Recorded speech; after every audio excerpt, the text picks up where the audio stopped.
안녕하세요. 저는 고용노동부 고용서비스기반과에서 근무하고 있는 이은상 사무관입니다. 저는 지금 사용자 경험 개선 업무를 맡고 있는데요. 오늘 여러분들과 사용자 경험이 무엇인지에 대해 이야기해 보려고 왔습니다. 안녕하세요. 저는 고용서비스기반과 양신주무관이고요. 저는 사용자 경험에 대해서 궁금한 게 많아서 질문을 여러 가지 드리려고 나왔습니다. 사용자 경험이 뭐예요? 사용자 경험은 고객들이 서비스를 받는 결과가 아니라 서비스를 받는 과정 전반에서 느끼는 감정이나 경험을 의미하는데요. 최근에 많은 기관들은 이런 서비스 경험이라는 것에 관심을 많이 갖고 서비스 프로세스나 사무실 공간을 재배치하고 있습니다. 예를 들어서 세종시 같은 경우에 세종시 도서관에서 빌린 책을 다른 지역의 도서관에서 반납할 수 있도록 시스템을 구축했는데, 이런 것들이 이제 고객들의 귀찮음을 없애주는 한 사용자 경험의 요소라고 할 수 있고요. 두 번째로, 우리가 이런 대형 매장에 가다 보면은 소비자들이 자주 찾는 물건을 뒤편에 놓는 경우를 많이 볼 수 있잖아요.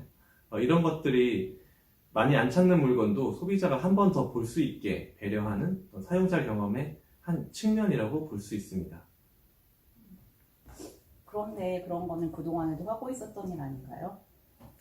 사실 사용자 경험은 업무 영역이 너무 넓다 보니까 직원 개개인이나 또는 센터 각각에서 이런 것들을 통해서 방문자를 배려할 수 있겠다 하고 실천을 하면 그게 곧 사용자 경험이라고 할 수 있어요. 그런데 개개인이 각각 변화를 주다 보니까 개별적으로 각 요소가 차등적으로 개선되는 문제가 있었고요. 두 번째로, 일괄적으로 개선을 해야 통일성이 있고 고객들이 보기에 이게 나를 배려하고 있다고 느끼는 측면들이 있는데, 이것들이 각양각색으로 개선되다 보니까 전체적인 측면에서 사용자 경험을 해치는 부분들이 있었거든요. 이런 것들을 개별적으로 개선하고 있는 것들은 좀 전체적으로 공유해서 같이 개선해보자, 또는 우리가 통일적으로 개선해야 되는 것들은 일괄적으로 개선해보자 하는 취지에서 사용자 경험 개선을 추진하게 되었습니다. 근데 이런 거는 돈이나 인력이 없으면 효과가 별로 없을 것 같은데요. 돈이나 인력이 없어도 사용자 경험 개선을 하게 되면 큰 효과를 볼 수 있어요. 예를 들어서 우리가 고속도로를 지나가게 될 때 길이 갈라지는 램프를 만나게 되는데, 그때 그 램프를 직관적으로 알 수 있게 단순히 도로에 다른 페인트색을 칠한다든지 하는 것으로 사용자가 큰 만족감을 얻을 수 있고요. 그 두 번째로, 우리가 MRI 촬영을 하잖아요. 근데 보통 어린이들은 그런 MRI 촬영을 할 때 굉장히 불안해해요. 근데 그런 불안감을 해소시켜 주려고 사전에 MRI 촬영하는 인형놀이를 한다든지 하는 것으로 불안감을 굉장히 감소시켜 줄 수도 있습니다. 그렇군요. 그러면 구체적으로 어떤 일을 하는지 궁금한데 말씀을 해주셨습니다. 현재 사용자 경험은 크게 세 가지 분야로 추진되고 있는데요.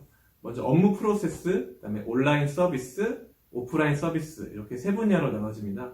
먼저 업무 프로세스 같은 경우에는 우리 직원들의 문서를 감축하든지 또는 단순한 업무를 축소해서 고용센터 직원 같은 경우에는 상담 업무나 취업 지원 같은 본연의 업무에 집중할 수 있게끔 지원을 해주고요. 온라인 서비스 같은 경우에는 방문자들이 본인이 찾는 정보를 좀 더 쉽게 찾을 수 있게 메뉴 구조를 단순화한다든지, 아니면은 다른 망에 있는 서비스를 연계해서 보여주던지 하는 방식으로 개선을 하고 있고, 마지막으로 오프라인 서비스 같은 경우에는 방문자들이 찾는 창구를 쉽게 찾을 수 있게 창구별로 디자인을 다르게 한다든지 아니면 색깔을 구분해서 보여주다든지 하는 방식으로 사용자 경험을 개선해 나가고 있습니다. 이상으로 사용자 경험 개선에 대한 이야기를 마칠게요. 지금까지 이야기 들어주셔서 감사하고요. 혹시 궁금한 점이나 아니면 또 다르게 보완할 점이 있으면 또 새로 찍도록 하겠습니다. 감사합니다. 감사합니다.